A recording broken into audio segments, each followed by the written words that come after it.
നമസ്കാരം. 4-year UG പ്രോഗ്രാമിൻ്റെ first semester BSc BCA computer science computer fundamentals and computational thinking എന്ന് പറയുന്ന സബ്ജക്റ്റിൽ first module നമ്മൾ ഓൾറെഡി ചെയ്ത് വീഡിയോ അപ്ലോഡ് ചെയ്തിട്ടുണ്ട്. എല്ലാവരും കാണുക. അതുപോലെ ചാനൽ ആവശ്യമുണ്ടെന്ന് തോന്നുകയാണെങ്കിൽ സബ്സ്ക്രൈബ് ചെയ്യുക. യൂസ്ഫുൾ ആണെന്ന് തോന്നുന്നുണ്ടെങ്കിൽ എന്തെങ്കിലും കമൻസ് ഒക്കെ ഉണ്ടെങ്കിൽ പറയുക. നമ്മൾ രണ്ടാമത്തെ മോഡ്യൂൾ അപ്ലോഡ് ചെയ്യുകയാണ് ഇവിടെ. രണ്ടാമത്തെ മോഡ്യൂൾ കമ്പ്യൂട്ടർ ഹാർഡ്വെയർ എന്നാണ്. അതിനകത്ത് നമ്മൾ പഠിക്കാൻ പോകുന്നത് ബേസിക് ആയിട്ടുള്ള കമ്പ്യൂട്ടർ ഹാർഡ്വെയർസിനെ കുറിച്ചും കൂടാതെ ഇലക്ട്രോണിക് കോമ്പണൻസ് അല്ലെങ്കിൽ ഇന്റേണൽ ആയിട്ട് നമ്മൾ യൂസ് ചെയ്യുന്ന കുറച്ച് കോമ്പണൻസിനെ പറ്റിയിട്ടുമാണ്. അപ്പോൾ കമ്പ്യൂട്ടർ ഹാർഡ്വെയർ എന്ന് പറഞ്ഞാൽ നിങ്ങൾക്കറിയാം ഫിസിക്കലി എക്സിസ്റ്റ് ചെയ്യുന്ന പാർട്ടുകളാണ്. എന്തൊക്കെയാണ് എക്സാമ്പിൾ പറയുമ്പോൾ നമുക്ക് പ്രോസസ്സറിനെ പറയാം, അല്ലെ, CPU, മദർ ബോർഡ്, ഇതൊക്കെ എന്താ ഹാർഡ്വെയർ ആണ്. അല്ല, റാൻഡം ആക്സസ് മെമ്മറി, സ്റ്റോറേജ് ഡിവൈസുകളായിട്ടുള്ള ഹാർഡ് ഡിസ്കുകൾ, ഇതൊക്കെ എന്താണ് ഹാർഡ്വെയറാണ്, ഫിസിക്കൽ എക്സിസ്റ്റൻസ് ഉള്ളതാണ്. ഇനി ഔട്ട്പുട്ട് ഡിവൈസുകളാണെങ്കിൽ മോണിറ്ററുകൾ, മൗസ്, ഇൻപുട്ട് ഡിവൈസ് ആണെങ്കിൽ മൗസ്, കീബോർഡ്, ഇതൊക്കെ എന്താണ് നമ്മൾ ഫിസിക്കലി എക്സിസ്റ്റ് ചെയ്യുന്നതായിട്ട് കണക്കാക്കാം. അപ്പോൾ അങ്ങനെ പറയുമ്പോൾ നമ്മൾ മെയിനായിട്ട് കാറ്റഗറൈസ് ചെയ്യുന്നത് എങ്ങനെയാണെന്ന് വെച്ചാൽ ഇൻപുട്ട് ഡിവൈസസ് എന്ന് പറഞ്ഞാൽ എന്താണ് with the help of which the user interacts with the computer. യൂസറിന് ഇന്ററാക്ട് ചെയ്യാം ആരുമായിട്ട്, കമ്പ്യൂട്ടറുമായിട്ട്. അതിന് സഹായിക്കുന്ന ഡിവൈസ് ആണ് ഏത് ഇൻപുട്ട് ഡിവൈസ് എന്ന് പറയുന്നത്. ഇനി ഔട്ട്പുട്ട് ഡിവൈസ് എന്ന് പറഞ്ഞാൽ സിസ്റ്റത്തിനകത്ത് സ്റ്റോർ ചെയ്തിരിക്കുന്ന ഡാറ്റ ഹ്യൂമൻ റീഡബിൾ ഫോമിൽ വേണം എന്താവാൻ, ഡിസ്പ്ലേ ആവാൻ, അല്ലെങ്കിൽ പ്രിന്റ് ഔട്ട് എടുക്കുമ്പോഴോ അല്ലെങ്കിൽ നമ്മളത് എങ്ങനെയെങ്കിലും നമ്മളത് സ്കെച്ച് ചെയ്യുന്ന സമയത്തോ ഒക്കെ നമ്മൾ ഹ്യൂമൻ റീഡബിൾ ഫോമിലേക്ക് മാറ്റണം. എന്നിട്ട് വേണം ഡിസ്പ്ലേ ചെയ്യാൻ. അത് ചെയ്യുന്നവരെ നമ്മൾ വിളിക്കുന്ന പേരാണ് എന്ത്, ഔട്ട്പുട്ട് ഡിവൈസസ്. സ്റ്റോറേജ് ഡിവൈസ് എന്ന് പറഞ്ഞാൽ ഡാറ്റ സ്റ്റോർ ചെയ്യാൻ വേണ്ടി നമ്മളെ എന്തുണ്ട്, പ്രൈമറി സെക്കൻഡറി സ്റ്റോറേജ് ഡിവൈസുകളൊക്കെ ഉണ്ട്. പിന്നെ ഇതിന്റെ കൂടാതെ തന്നെ ഇന്റേണൽ കോമ്പണൻസ് ഒരുപാട് യൂസ് ചെയ്തിട്ടാണ് നമ്മൾ സർക്യൂട്ടറി ഒക്കെ കണ്ടിട്ടുണ്ടാവും. നിങ്ങൾ ഈ മദർ ബോർഡൊക്കെ ഇന്റേണൽ ഇതൊക്കെ കാണുമ്പോൾ നിങ്ങൾ കണ്ടിട്ടുണ്ടാവും ഒരുപാട് ചിപ്പുകൾ, കപ്പാസിറ്റേഴ്സ്, ട്രാൻസിസ്റ്റേഴ്സ്, അങ്ങനത്തെ ഒക്കെ എന്തിലുണ്ടാവും, ഇതിൽ ഫിക്സ് ചെയ്തിട്ടുണ്ടാവും. അതിനെയാണ് നമ്മൾ ഇന്റേണൽ കോമ്പണൻസ് എന്ന് പറയുന്നത്. അപ്പോൾ ഇലക്ട്രോണിക് കോമ്പണൻസ് എന്ന് പറഞ്ഞാൽ എന്തൊക്കെയാണെന്നാ, ഇലക്ട്രോണിക് കോമ്പണൻസ് എന്ന് പറഞ്ഞാൽ this are the elements width of circuit which help in its functioning. ആ ഒരു സർക്യൂട്ട്, ഇലക്ട്രിക്കൽ സർക്യൂട്ട് ഉണ്ടെങ്കിൽ അതിനെ ഫങ്ഷൻ ചെയ്യാൻ സഹായിക്കുന്ന കോമ്പണന്റുകളുണ്ട്, ഒരുപാട് കോമ്പണന്റുകളുണ്ട്. എന്തിനായിരിക്കും സഹായിക്കുന്നത്? ഇലക്ട്രിക് കറണ്ടിനെ സ്റ്റോർ ചെയ്യാനോ, അല്ലെങ്കിൽ അതിനെ ബൂസ്റ്റ് ചെയ്യാനോ, ആംപ്ലിഫൈ ചെയ്യാനോ, അല്ലെങ്കിൽ അതിനെ റെസിസ്റ്റ് ചെയ്യാനോ, അതിന്റെ ഡയറക്ഷൻസ് ചേഞ്ച് ചെയ്യാനോ, ഇതിനൊക്കെ ആയിരിക്കും എന്ത് യൂസ് ചെയ്യുന്നുണ്ടാവുക, നമ്മൾ ഇതുപോലെ ഇലക്ട്രോണിക് കോമ്പണൻസ് യൂസ് ചെയ്യുന്നുണ്ടാവും. അപ്പോൾ ഈ ഇലക്ട്രോണിക് കോമ്പണൻസ് എന്ന് പറയുന്നത് ഒരു ഇലക്ട്രോണിക് സർക്യൂട്ടിന്റെ, ഇലക്ട്രിക് സർക്യൂട്ടിന്റെ ബേസിക് ബിൽഡിംഗ് ബ്ലോക്ക് ആണ്. അവർക്ക് എന്ത് ചെയ്യാൻ പറ്റും, ഫ്ലോ ഓഫ് കറണ്ട് അല്ലെങ്കിൽ ഇലക്ട്രിസിറ്റി കൺട്രോൾ ചെയ്യാൻ പറ്റും ഒരു സർക്യൂട്ടിലെ.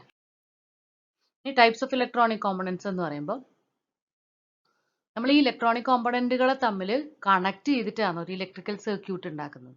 പലതരം ഇലക്ട്രോണിക് കോമ്പണൻസുകൾ. അതിന്റെ കേപ്പബിലിറ്റിക്ക് അനുസരിച്ചിട്ട് അത് എന്ത് ചെയ്യും, ഇറ്റ് ജനറേറ്റ് എനർജി. അപ്പോൾ അങ്ങനെയുള്ള ഈ ഇലക്ട്രോണിക് കോമ്പണൻസ് നമ്മൾ മെയിൻ ആയിട്ട് രണ്ടായിട്ട് ഡിവൈഡ് ചെയ്യുന്നു. ഒന്ന് പാസീവ് കോമ്പണൻസും ഒന്ന് ആക്റ്റീവ് കോമ്പണൻസും. ഇനി എന്താണ് പാസീവ് കോമ്പണൻസ്, ആക്റ്റീവ് കോമ്പണൻസ് എന്ന് നോക്കാം.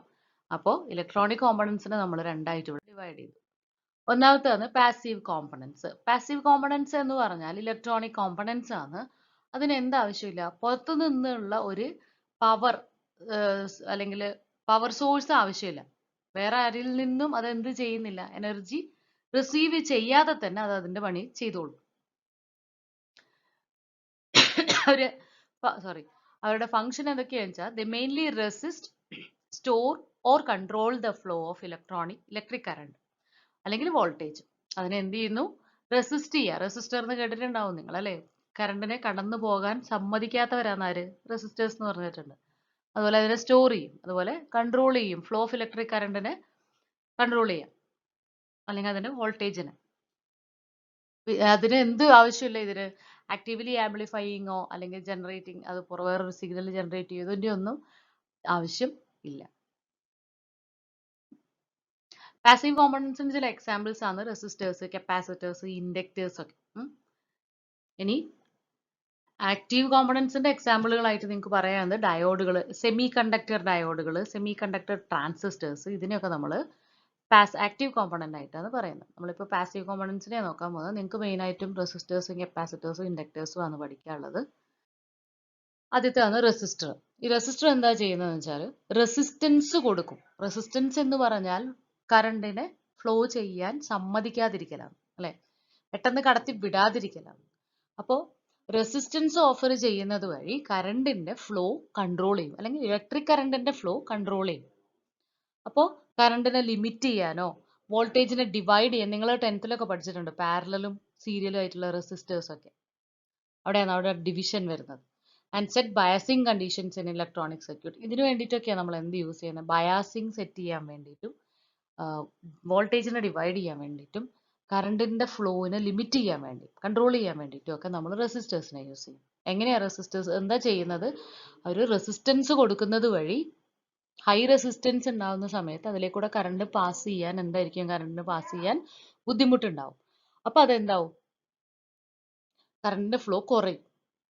Resistors are again classified into fixed type and variable type components ആയിട്ട് റെസിസ്റ്റേഴ്സിനെ മാറ്റുന്നുണ്ട്.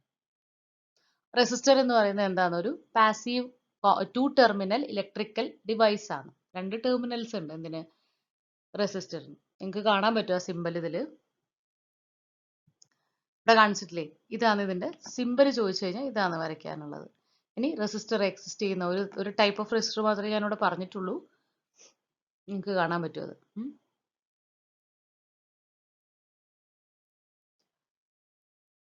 അപ്പൊ ഇത് കറണ്ടിന്റെ ഫ്ലോവിനെ കൺട്രോൾ ചെയ്യുന്ന, റെസിസ്റ്റ് ചെയ്യുന്ന ആളാണ്. അപ്പോൾ ഇത് ഇലക്ട്രോണിക് സർക്യൂട്ടുകളിൽ ഏറ്റവും സിംപ്ലസ്റ്റ് ആയിട്ടുള്ള ഒരു എലമെന്റ് ആണ് ആര്? റെസിസ്റ്റർ. അതുപോലെ തന്നെ കോമൺ ആയിട്ട് റെസിസ്റ്റൻസ് വേണമെന്നുണ്ടെങ്കിൽ നമ്മൾ കോമൺ ആയിട്ട് ഇലക്ട്രോണിക് സർക്യൂട്ടിൽ യൂസ് ചെയ്യുന്ന ഒരു സാധനവും കൂടിയാണ് ആര്? റെസിസ്റ്റേഴ്സ്. അപ്പോൾ അതിനെന്തുണ്ട്? കളർ കോഡുകളുണ്ട്. കളർ കോഡ് യൂസ് ചെയ്തിട്ടാണ് നമ്മൾ ഓരോ റെസിസ്റ്ററിനെയും ഐഡന്റിഫൈ ചെയ്യുന്നത്. റെസിസ്റ്റേഴ്സിന് എന്തുണ്ട്? ഒരുപാട് ആപ്ലിക്കേഷൻസ് ഉണ്ട്. അതിനകത്തുള്ള മെയിൻ ആപ്ലിക്കേഷൻസ് ആണ് managing current flow, dividing voltage and resistor capacitor network. ഈ 3 ഫങ്ഷൻസ് ആണ് അത് മെയിൻ ആയിട്ടും ചെയ്യുന്നത്. അടുത്തതാണ് കപ്പാസിറ്റേഴ്സ്. നിങ്ങൾ ആ സിമ്പലുകളൊക്കെ നോട്ട് ചെയ്ത് വെക്കണം കേട്ടോ. കപ്പാസിറ്റർ എന്ന് പറഞ്ഞാൽ എന്താണ്? ഇത് store and release electrical energy. ഇതിനെ സ്റ്റോർ ചെയ്ത് വെക്കാൻ പറ്റും കുറച്ച് നേരത്തേക്ക്. കപ്പാസിറ്ററിന്റെ സിമ്പൽ നിങ്ങൾക്ക് ഇവിടെ കാണാം. ഇതാണ് കപ്പാസിറ്ററിന്റെ സിമ്പൽ. ഇത് പഠിച്ചു വെക്കണം. They are commonly used for decoupling, filtering, energy storage in electronic circuit. Electronic സർക്യൂട്ടുകളെ ഡീകപ്പിൾ ചെയ്യാനും ഫിൽട്ടർ ചെയ്യാനും അതുപോലെ എനർജി സ്റ്റോർ ചെയ്യാനും ഒക്കെയാണ് കപ്പാസിറ്റേഴ്സ് യൂസ് ചെയ്യുന്നത്. നിങ്ങൾ കണ്ടിട്ടുണ്ടാവും ഫാനിലൊക്കെ നമ്മൾ കപ്പാസിറ്റേഴ്സ് യൂസ് ചെയ്യും. കപ്പാസിറ്ററിന്റെ ഇത് പോയി കഴിഞ്ഞാൽ എന്തുണ്ടാവും? സ്പീഡ് കുറയും ഫാനിന്. ശ്രദ്ധിച്ചിട്ടുണ്ടാവും അതൊക്കെ. അപ്പോൾ ആ കപ്പാസിറ്റർ നമ്മൾ മാറ്റിയിടുമ്പോൾ ആദ്യം എന്താവും? ഫാന് നന്നായി വർക്ക് ചെയ്യും. ഇതൊക്കെ നമ്മൾ ഡെയിലി ലൈഫിൽ യൂസ് ചെയ്യുന്ന സംഭവങ്ങളാണ്. കപ്പാസിറ്റേഴ്സും എന്തുണ്ട്? ഫിക്സഡ് ടൈപ്പും വേരിയബിൾ ടൈപ്പും ഒക്കെ ഉണ്ട്. നിങ്ങൾക്ക് ആ ഫിഗറിൽ ഒരുപാട് കപ്പാസിറ്റേഴ്സ് കാണാം. Capacitors continues to hold its charge even if you disconnect it from the source. അപ്പോൾ എപ്പോഴും സ്റ്റോർ ചെയ്ത് വെക്കും എന്ത്? ചാർജിനെ സ്ഥിരമായിട്ട് സ്റ്റോർ ചെയ്ത് വെക്കും. നിങ്ങൾ സോഴ്സിൽ നിന്ന് അതിനെ ഡിസ്കണക്ട് ചെയ്താലും അതിനകത്ത് എന്തുണ്ടാവും? ചാർജ് ഉണ്ടാവും. അപ്പോൾ അതിനൊരു ലോഡിലേക്ക് നിങ്ങൾ കണക്ട് ചെയ്യുന്ന ഒരു സർക്യൂട്ടിൽ നിങ്ങൾ കണക്ട് ചെയ്യുന്ന സമയത്ത് the stored energy will flow from the capacitor to the load. ലോഡിലേക്ക് അത് ആവശ്യമുള്ള സമയത്ത് നമുക്ക് എന്ത് ചെയ്യാം? അതിനകത്തുനിന്ന് കറണ്ടിനെ എടുക്കാൻ പറ്റും, ലോഡ് ചെയ്യാൻ പറ്റും. ഇനി കപ്പാസിറ്റൻസ് എന്ന് പറഞ്ഞു കഴിഞ്ഞാൽ it is the amount of energy stored in A capacitor. ഒരു കപ്പാസിറ്ററിനകത്ത് സ്റ്റോർ ചെയ്തിട്ടുള്ള അതിന്റെ എമൗണ്ട്, എനർജീന്റെ എമൗണ്ടിനെ നമ്മൾ എന്ത് വിളിക്കുക? കപ്പാസിറ്റൻസ് എന്ന് വിളിക്കുക. കപ്പാസിറ്റൻസ് കൂടുമ്പോൾ എന്തായിരിക്കും? സ്റ്റോർ ചെയ്യാൻ പറ്റുന്ന എനർജി കൂടും.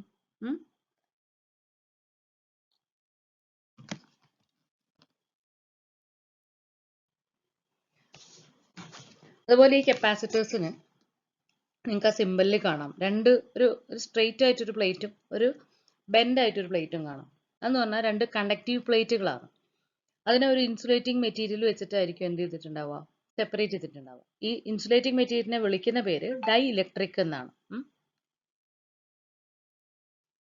അത് നോട്ട് ചെയ്യണം. അത് സ്ലൈഡിൽ ആഡ് ചെയ്തിട്ടുണ്ടാവില്ല.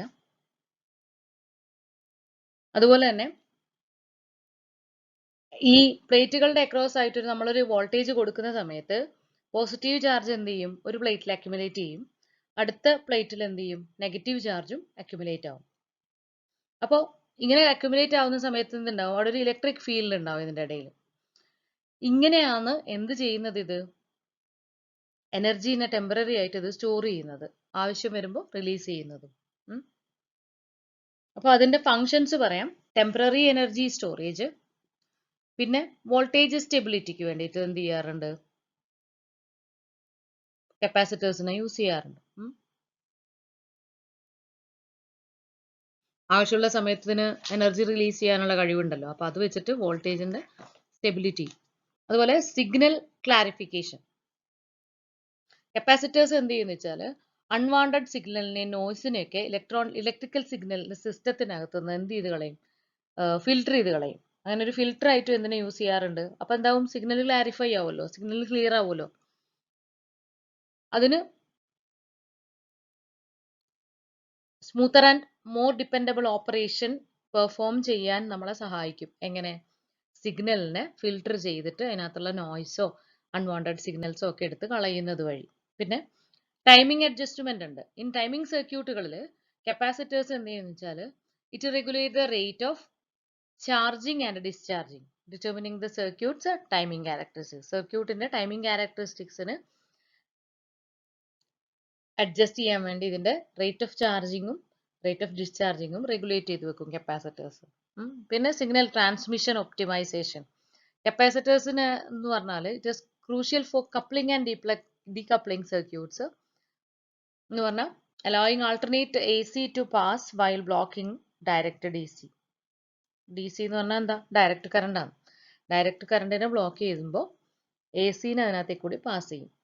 അതുകൊണ്ട് തന്നെ സിഗ്നൽ ട്രാൻസ്മിഷൻ്റെ എഫിഷ്യൻസി കൂട്ടാൻ പറ്റും, അല്ലെങ്കിൽ ഒപ്റ്റിമൈസ് ചെയ്യാൻ പറ്റും. അതാ പറയുന്നത്. അതിന് ഇങ്ങനെ ഒരു കുറച്ച് ഫങ്ഷൻസ് ഉണ്ട്, നിങ്ങൾ നോട്ട് ചെയ്ത് വെക്കണം. ഒന്നും കൂടെ ആ ഫങ്ഷൻസിന്റെ പേര് ഞാൻ പറയാം. ടെമ്പററി എനർജി സ്റ്റോറേജ്, രണ്ടാമത്തത് വോൾട്ടേജ് സ്റ്റെബിലിറ്റി, മൂന്നാമത്തത് signal clarification, fourth one timing adjustment, 4 signal transmission optimisation. ഇത്രയും കാര്യങ്ങളാണ് കപ്പാസിറ്റേഴ്സിനെ പറ്റി. അപ്പോൾ 2 മാർക്കിനൊക്കെ നിങ്ങളോട് ചോദിക്കുകയാണ് കപ്പാസിറ്റേഴ്സിന്റെ ഫംഗ്ഷൻ അങ്ങനത്തെ ഒക്കെ ചോദിക്കുന്നുണ്ടെന്നുണ്ടെങ്കിൽ എന്തൊക്കെ പറയണം? എന്താണ് കപ്പാസിറ്റർ, എങ്ങനെയാണ് എനർജി, പ്ലേറ്റിന്റെ കാര്യങ്ങൾ, അതുപോലെ അതിനകത്ത് എങ്ങനെ എനർജി സ്റ്റോർ ചെയ്യുന്നു, പിന്നെ ഇതിന്റെ സിമ്പലും മസ്റ്റ് ആയിട്ട് നിങ്ങൾ വരച്ചിരിക്കുക. കൂടുതൽ മാർക്കിനാ ചോദിക്കുന്നതെങ്കിൽ അതിന്റെ ഫംഗ്ഷൻസും കൂടെ അതിനെ കൂടെ ഇൻക്ലൂഡ് ചെയ്യാം. പിന്നെ നിങ്ങൾക്ക് ഏതെങ്കിലും ടൈപ്പുകളൊക്കെ അറിയാമെന്നുണ്ടെങ്കിൽ അത് എഴുതുന്നതുകൊണ്ട് തെറ്റൊന്നുമില്ല, അതിന്റെ പേരുകൾ മെൻഷൻ ചെയ്യാം. ഇനി ഇൻഡക്ടേഴ്സ്. ഇൻഡക്ടേഴ്സ് എന്ന് പറഞ്ഞാൽ ഇതേപോലെ തന്നെ എനർജി സ്റ്റോർ ചെയ്യാം in the form of magnetic field. എന്തിന്റെ ഫോമിലാണ്? നേരത്തെ ഇലക്ട്രിക് ഫീൽഡ് ആയിട്ടായിരുന്നു കപ്പാസിറ്റർ സ്റ്റോർ ചെയ്തിരുന്നത്. ഇൻഡക്ടേഴ്സ് എന്ന് പറഞ്ഞാൽ മാഗ്നറ്റിക് എനർജിയാണ് സ്റ്റോർ ചെയ്യുന്നത്. ഇതും എന്തിനൊക്കെ തന്നെയാണ് യൂസ് ചെയ്യുന്നത്? എനർജി സ്റ്റോർ ചെയ്യാനും ഫിൽട്ടർ ചെയ്യാനും ഒക്കെ തന്നെയാണ് യൂസ് ചെയ്യുന്നത്.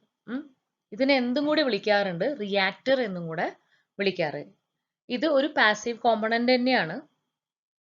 ഇതിന് 2 ടെർമിനലുകളുണ്ട്. നിങ്ങൾക്ക് ആ സിമ്പിളിനകത്ത് കാണാൻ പറ്റും. സിമ്പിൾ കാണാനുണ്ടെന്ന് വിചാരിക്കുന്നതാ.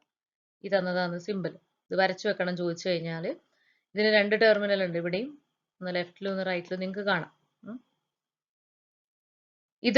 ഇതിന്റെ മാഗ്നറ്റിക് ഫീൽഡിനകത്ത് ഇത് എന്ത് ചെയ്യും? എനർജി സ്റ്റോർ ചെയ്ത് വെക്കും. Returning it to the circuit whenever required. നേരത്തെ നമ്മൾ കപ്പാസിറ്ററിനെ കൊണ്ട് പറഞ്ഞ പോലെ ആവശ്യം വരുന്ന സമയത്ത് അത് റിട്ടേൺ ചെയ്ത് കൊടുക്കുകയും ചെയ്യും. അപ്പോൾ നിങ്ങൾ 10th പഠിക്കുന്നുണ്ട് നമ്മളെ മാഗ്നറ്റിക് ഫീൽഡ് ഉണ്ടാക്കുന്നതും, അല്ലെ? നമ്മൾ ബാർ മാഗ്നറ്റും ആർട്ടിഫിഷ്യലായിട്ട് നമ്മൾ മാഗ്നറ്റ് ഉണ്ടാക്കുന്നതും ഒക്കെ നമ്മൾ പഠിച്ചിട്ടുണ്ട്. ചെമ്പി കമ്പിക്കകത്തൂടെ കറണ്ട് പാസ് ചെയ്യുന്ന സമയത്ത് അത് മാഗ്നറ്റ് ആയിട്ട് വർക്ക് ചെയ്യും. അതിൻ്റെ ഉള്ളിൽ നമ്മളെ സോഫ്റ്റ് അയൺ വെച്ച് കൊടുക്കും, അതിന്റെ മാഗ്നറ്റിക് ഫീൽഡിന്റെ പവർ കൂടും എന്നൊക്കെ പഠിച്ചിട്ടുണ്ട്. അതേ കൺസെപ്റ്റ് ആണ് ഇവിടെ, സെയിം ആണ്. അത് തന്നെയാണ് ചെയ്യുന്നത്. അപ്പോൾ ഒരു വയറിനകത്തെ കൂടെ കറണ്ട് പാസ് ചെയ്യുമ്പോൾ അത് എന്തുണ്ടാക്കും? മാഗ്നറ്റിക് ഫീൽഡ് ഉണ്ടാക്കും. അപ്പോൾ നമ്മൾ അന്നും പഠിച്ചിട്ടുണ്ടായിരുന്നു, നമ്മൾ ആ സോളിനോയിഡിനകത്ത് ഈ എത്ര സർക്കിൾസ് ഉണ്ടോ, അല്ലെങ്കിൽ ആ കോയിലുകളുടെ എണ്ണം കൂടുന്നതിനനുസരിച്ച് എന്ത് കൂടും? മാഗ്നറ്റിക് പവർ കൂടും. മനസ്സിലാവുന്നുണ്ടോ? അപ്പൊ നിങ്ങൾക്ക് കാണാൻ പറ്റും ഇതിനകത്ത് എക്സാമ്പിൾ. ആ കോയിലിന്റെ എണ്ണം കൂടി കഴിയുമ്പോൾ എന്താവും? മാഗ്നറ്റിക് ഫീൽഡിന്റെ പവർ കൂട്ടാൻ പറ്റും. അതുപോലെ തന്നെ ഇത് എന്ത് ചെയ്യാറുണ്ട്? ആൾട്ടർനേറ്റീവ് കറണ്ട്, എ സിനെ റെസിസ്റ്റ് ചെയ്യും, but it lets direct current flow through it. D സിനെയാണ് ഇതിനകത്തേക്ക് കൂടെ പാസ് ചെയ്യാൻ സമ്മതിക്കുന്നുള്ളൂ. അതുപോലെ തന്നെ ഇത് ഈ മാഗ്നറ്റിക് ഫീൽഡ് എനർജി സ്റ്റോർ ചെയ്യുന്നതും കൂടിയുണ്ട്. ഇതിന് പലതരം ഇതിന്റെ കപ്പാസിറ്റിക്ക് അനുസരിച്ചിട്ടും യൂസിനനുസരിച്ചിട്ട് ഇതിനെ പലതരത്തിൽ ഡിവൈഡ് ചെയ്യുന്നുണ്ട്. Air core, iron core, ferrite core, അല്ലെങ്കിൽ ചിലപ്പോൾ നമ്മൾ ഉണ്ടാക്കുന്ന മെറ്റീരിയൽ, ചുറ്റുന്ന കമ്പിച്ചുരുളിനനുസരിച്ചിട്ടും അല്ലെങ്കിൽ അതിന്റെ പവറിനനുസരിച്ചിട്ടും ഒക്കെ മാറുന്നുണ്ട്. 2-3 പേര് നിങ്ങൾ വേണമെങ്കിൽ എക്സാമ്പിൾ പഠിച്ചു വെക്കുന്നത് നല്ലതായിരിക്കും. ഇത്രയാണ് പാസീവ് കോമ്പണൻസിനെ പറ്റി പറയാനുള്ളത്. ഇനി ഇതിന്റെ ഫങ്ഷൻസ് ഒന്ന് നെയിം ചെയ്യാം. എനർജി സ്റ്റോറേജ്, ഒന്നാമത്തത് എനർജി സ്റ്റോറേജ് ആണ്. അറിയാം നിങ്ങൾക്ക് എന്താണ് എനർജി സ്റ്റോർ ചെയ്യാന്ന് പറഞ്ഞാൽ. ഇലക്ട്രിക്കൽ എനർജീനെയോ മാഗ്നറ്റിക് എനർജീനെയോ ഒക്കെ നമ്മൾ സ്റ്റോർ ചെയ്യുന്നു, ആവശ്യം വരുമ്പോൾ അതിനെ യൂസ് ചെയ്യുന്നു. ഇനി നോയ്സ് റിഡക്ഷൻ എന്ന് പറഞ്ഞാൽ ഹൈ ഫ്രീക്വൻസി നോയ്സിനെ ഇലക്ട്രിക് സിഗ്നലിൽ നിന്ന് ഫിൽട്ടർ ചെയ്യാൻ വേണ്ടി ആരെ യൂസ് ചെയ്യാറുണ്ട്? നമ്മൾ ഇൻഡക്ടേഴ്സിനെ യൂസ് ചെയ്യാറുണ്ട്. അതുപോലെ കറണ്ടിന്റെ സ്റ്റെബിലിറ്റിക്ക് വേണ്ടിയിട്ട്, സ്റ്റെബിലൈസ്ഡ് ആക്കാൻ, ഫ്ലക്ച്വേഷൻ ഇല്ലാതെ ആക്കാൻ വേണ്ടി എന്ത് യൂസ് ചെയ്യാറുണ്ട്? ഇൻഡക്ടേഴ്സിനെ യൂസ് ചെയ്യാറുണ്ട്. ഇനി ഫ്രീക്വൻസിനെ അഡ്ജസ്റ്റ് ചെയ്യാൻ റേഡിയോ ഫ്രീക്വൻസി സർക്യൂട്ടുകളിനകത്ത് ഇൻഡക്ടേഴ്സിനെ യൂട്ടിലൈസ് ചെയ്യുന്നുണ്ട്. എന്തിനു വേണ്ടിയിട്ടാണ്? Fine tune the frequency of signals. എന്താ ഫൈൻ ട്യൂൺ ചെയ്യാന്ന് പറഞ്ഞാൽ ക്ലിയർ ആയിട്ട് കേൾക്കുന്ന രീതിയിലേക്ക് അതിനെ ട്യൂൺ ചെയ്യാം. അപ്പോൾ പിന്നെ മാഗ്നറ്റിക് ലിങ്കേജ്, ഇത്രയും ഫങ്ഷൻസ് ആണ് ഇതിനുള്ള. മാഗ്നറ്റിക് ലിങ്കേജ് എന്ന് പറഞ്ഞാൽ സർക്യൂട്ടുകൾ തമ്മിലുള്ള മാഗ്നറ്റിക് കപ്ലിംഗ് ചെയ്യാൻ ആരെ യൂസ് ചെയ്യാറുണ്ട്? ഇൻഡക്ടേഴ്സിനെ യൂസ് ചെയ്യുന്നുണ്ട്. അപ്പോൾ